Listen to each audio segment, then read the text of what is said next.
Assalamualaikum warahmatullahi wabarakatuh. Good morning everybody.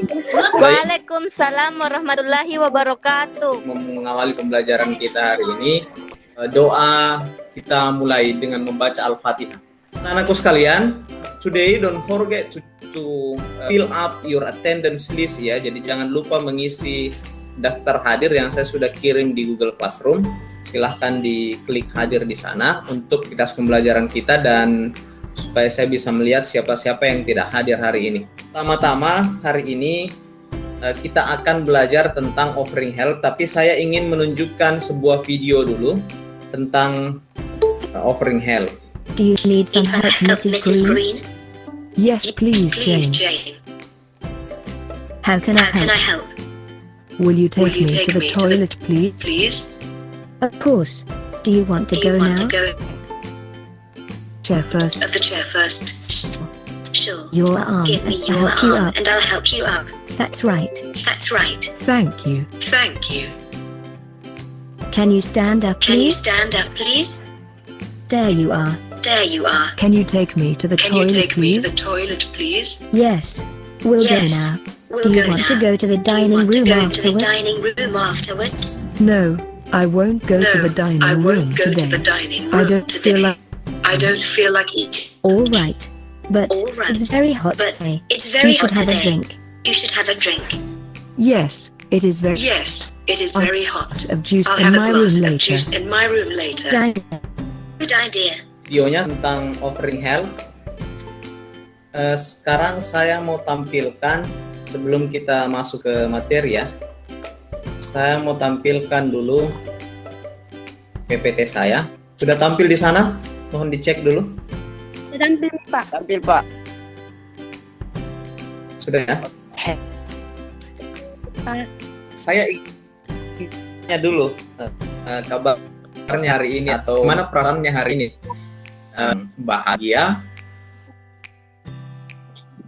atau sedang senang atau lagi bingung atau sedang stres menghadapi tugas-tugasnya yang ada dari sekolah atau seperti apa. Jadi boleh langsung berkomentar, yang mau berkomentar boleh klik tombol raise hand di Google Meet-nya atau bisa ketik lewat kolom chat perasaannya hari ini di kolom chatnya ini. Ya, anakku sekalian, coba perhatikan, saya punya cara gimana caranya menghilangkan rasa stres ya.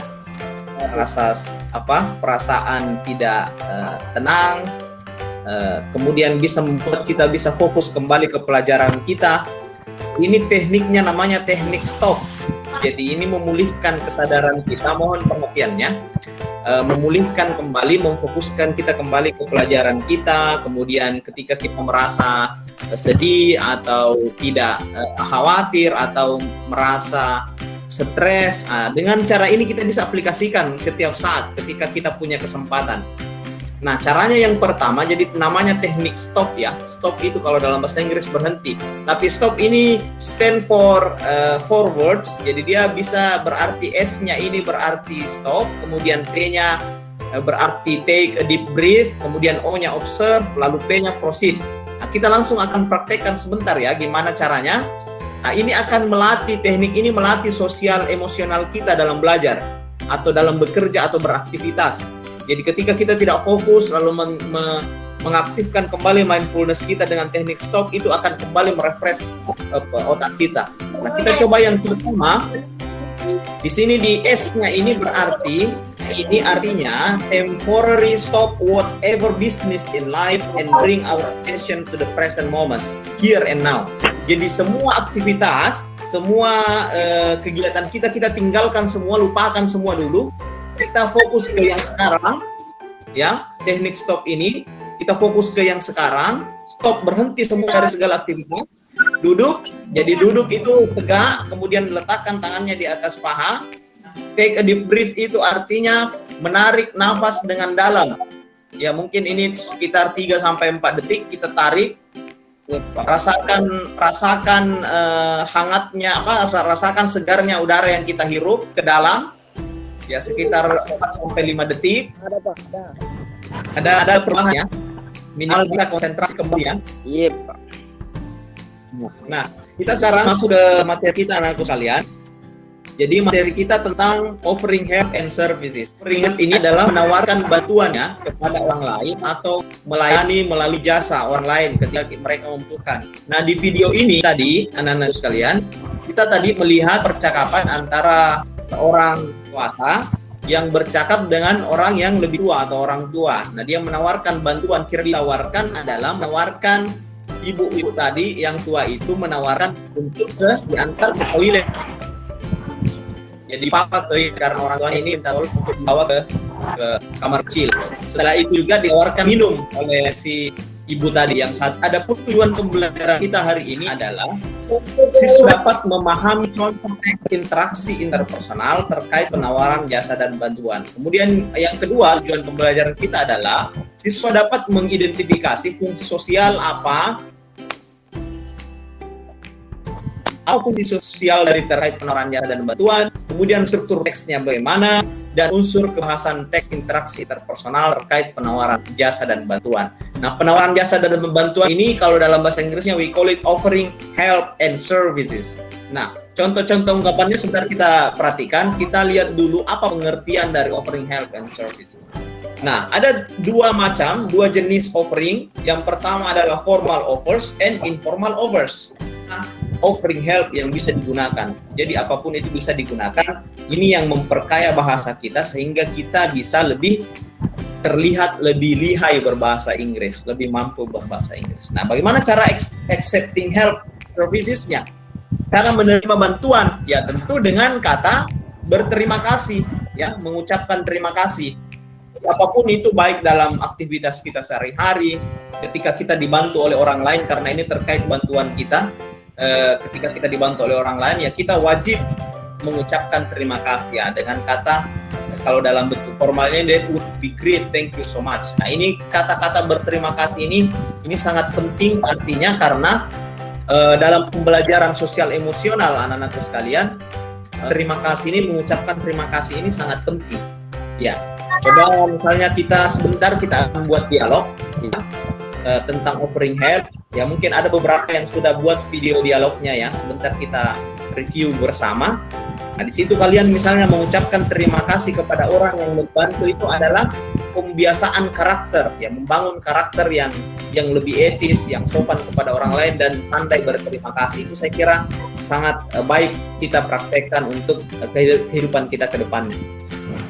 Jadi kita sebagai anak ya harus pandai berterima kasih. Nah, selanjutnya kata yang kedua misalnya thank you, it's very kind of you, kamu sangat baik. Nah, tetap ada kata terima kasih. Apalagi kalau orang yang lebih tua ya selalu kita mengucapkan terima kasih. That is so nice of you, thank you. Kalau informalnya ya bisa kita langsung katakan yes please, thank you. Yes please, I really appreciate it. Yes, if you don't mind, thank you. Just what I needed, thank you, seperti itu. Jadi tetap selalu kita selipkan ucapan terima kasih di setiap bantuan yang kita terima oleh orang lain. Ya, seperti itu. Nah, kemudian tugasnya ini sebentar kita akan buat dialog pendek tentang offering, accepting, refusing help. Nah, sebentar kita kirimkan di Google Classroom ya. Sebentar kita langsung bisa cek ya. Siapa dengan Rahmatul bisa ya? Jadi Rahmatul yang menawarkan bantuan, lalu Nur Indah yang membalas dengan mengucapkan terima kasih. Ini dalam pembelajaran sosial emosional ini juga bisa masuk sebagai role play komunikasi aktif namanya. Jadi Anda saling berbalas dan mengucapkan terima kasih. Hi, I help you. It's very good of you to offer, but I will manage it on my own. Thank you. Oke, bagus sekali. Tepuk tangan dulu untuk Putri dan Linda. Iya, terima kasih. Nah, itu tadi salah satu contoh offering help. Nah, anak-anakku sekalian, kita nanti akan membuat dialog berdasarkan minat kita masing-masing. Jadi saya akan bagi menjadi 3 minat di sini. Yang pertama adalah orang yang berminat di olahraga. Lalu yang kedua adalah orang yang minat tentang seni. Dan yang ketiga yang berminat di sains. Jadi silahkan Anda mencari pasangan masing-masing yang sesuai minatnya. Misalnya berminat di olahraga, maka kamu akan berbicara, membuat dialog, menawarkan bantuan sesuai dengan minat tersebut. Misalnya masalah olahraga, kamu berbicara tentang itu. Jadi menawarkan bantuan misalnya bagaimana dilatih sepak bola misalnya atau volleyball. Yang berminat di seni, misalnya bagaimana membuat kerajinan tangan, kamu berbicara masalah itu dan menawarkan bantuan dengan cara itu. Begitupun dengan sains, sesuai dengan minat kita masing-masing. Tapi jangan lupa tetap dimasukkan respon, misalnya accepting help-nya, menerima tawaran itu dengan mengucapkan terima kasih. Sebagai budaya kita memperkuat karakter kita nanti. Jadi selalu mengucapkan terima kasih untuk memperkuat hubungan sosial kita dengan orang lain. Kemudian nanti kita akan presentasikan hasilnya ini, hasil dialognya. Mungkin ada dialog, saya akan buka di Google Classroom. Saya akan tampilkan di sini yang sudah mengirimkan dialog. Yes, I want going on.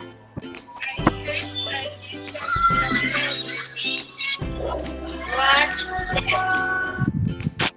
Sangat menarik ya semua hasil-hasilnya. Kalau kita buka semua ini videonya yang sudah mengirimkan hasil role play communication-nya, ini semua sangat menarik.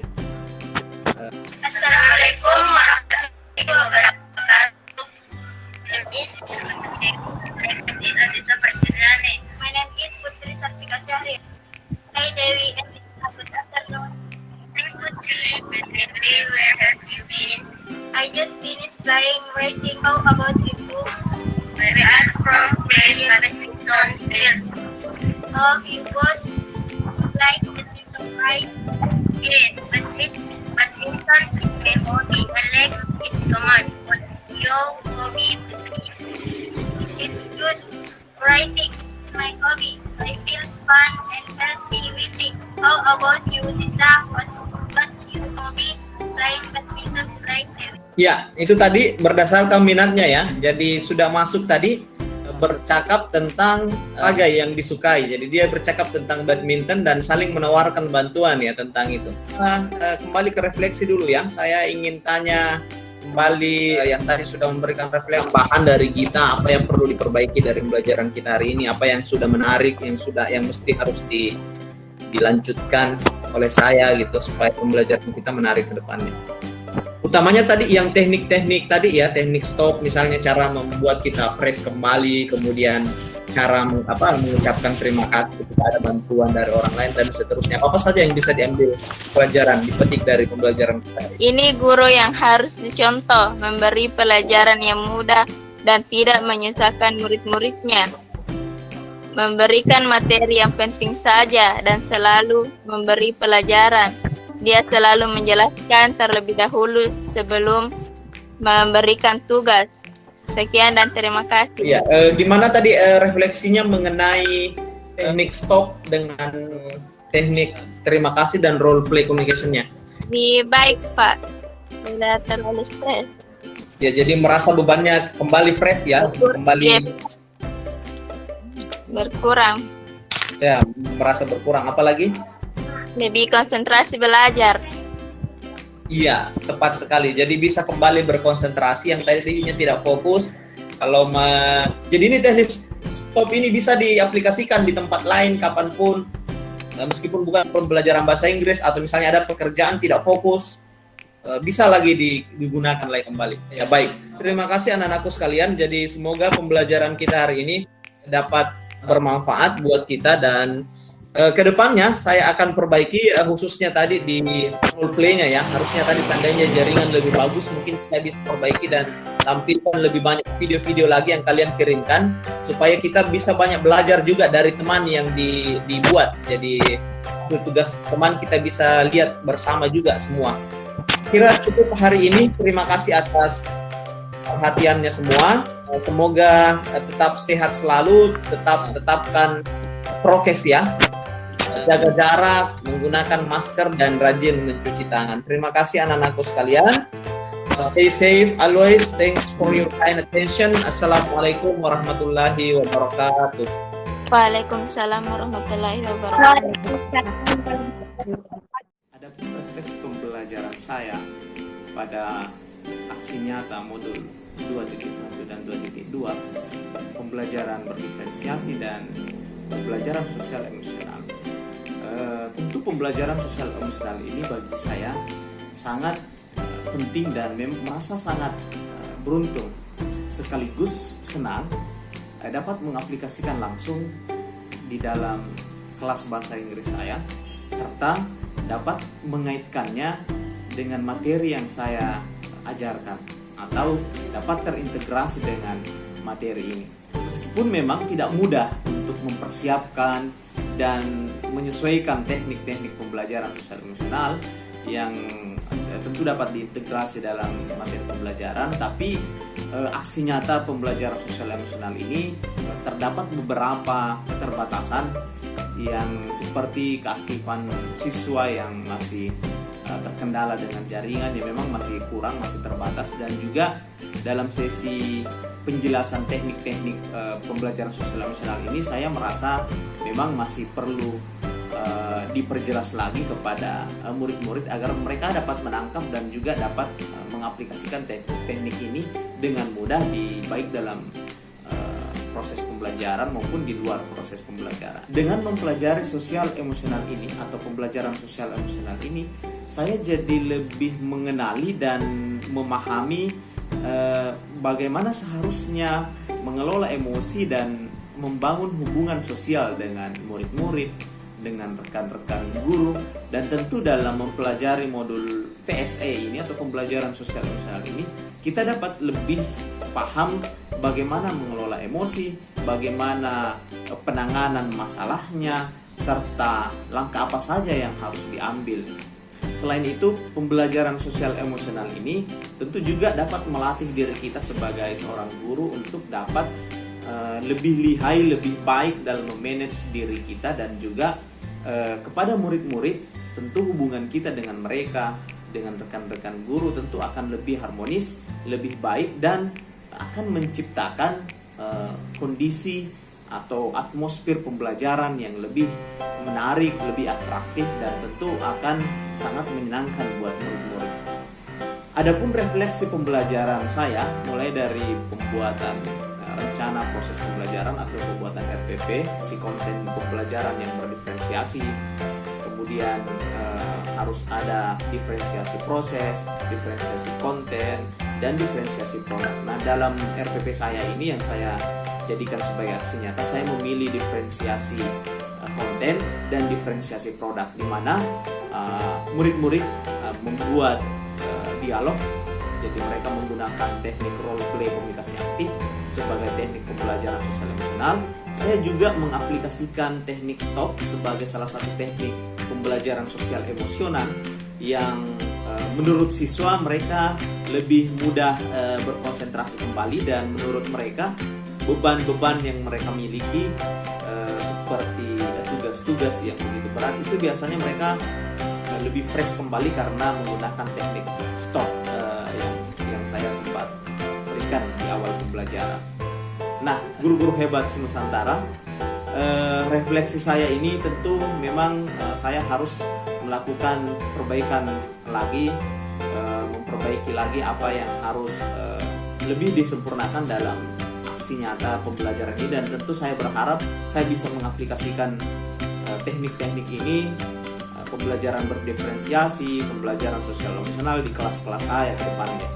Dan materi pembelajaran sosial emosional ini tentu saya sangat yakin sangat mudah diintegrasikan dalam materi pembelajaran, apalagi pembelajaran bahasa Inggris, karena saya adalah guru mata pelajaran bahasa Inggris. Ya, memang kita dituntut untuk bisa mengintegrasikan teknik-teknik pembelajaran sosial emosional. Saya kira itu refleksi pembelajaran saya kali ini mengenai pembelajaran berdiferensiasi dan pembelajaran sosial emosional. Semoga kita selalu dapat mengintegrasikan pembelajaran sosial emosional dan pembelajaran berdiferensiasi ini ke dalam materi pembelajaran kita ke depannya, dan semoga kita selalu tetap sehat, selalu tetap dalam lindungan Allah Subhanahu wa taala. Sekian, assalamualaikum warahmatullahi wabarakatuh.